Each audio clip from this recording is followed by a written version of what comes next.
Hello everyone, আসসালামু আলাইকুম। চলে আসছি পুঁই শাক দিয়ে ইলিশ মাছ রান্নার রেসিপি নিয়ে। এখানে আমি পুঁই শাক থেকে ডাঁটাটা আলাদাভাবে কেটে রাখছি। তো কথা না বাড়িয়ে চলে যাচ্ছি রান্নার প্রসেসে। চুলায় একটা ফ্যান বসিয়ে দিলাম, দিয়ে দিচ্ছি পরিমাণ মতো তেল।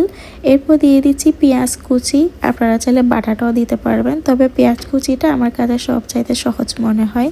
এখন পেঁয়াজ কুচি ভালোভাবে নেড়ে ছেড়ে একটু নরম সে ভাব করে নিয়ে আসবো। তারপর দিয়ে দিচ্ছি পরিমাণ মতো হলুদের গুঁড়া। এরপর দিয়ে দিব পরিমাণ মতো লাল মরিচের গুঁড়া। মশলা থাকবে এতটুকু। আর দিয়ে দিচ্ছি কয়েকটা কাঁচা মরিচের ফালি। এখন দিয়ে দিচ্ছি একটু পানি, যাতে মশলাটা নিচে দিয়ে লেগে না যায়। এখন ভালোভাবে এই মশলার গন্ধটা দূর হওয়া পর্যন্ত একটু কষিয়ে নিব।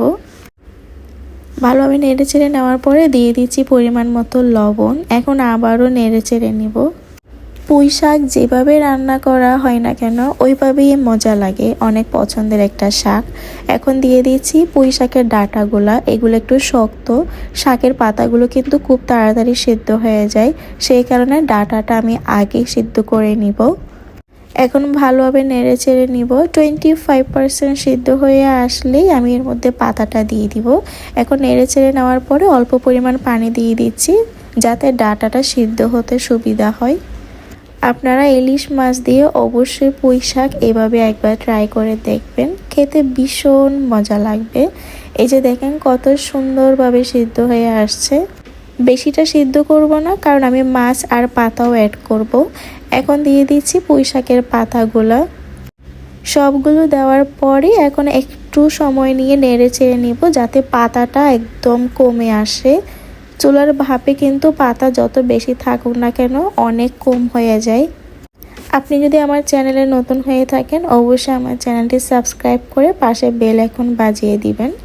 এই যে দেখেন পাতাগুলো ভালোভাবে নেড়ে ছেড়ে দিলাম। এখন দিয়ে দিচ্ছি পরিমাণ মতো পানি দিয়ে এখন একটু নেড়ে চেড়ে নেওয়ার পরে একটু বলক আসতে না আসতে এখানে আমি ইলিশ মাছগুলো অ্যাড করে দিব।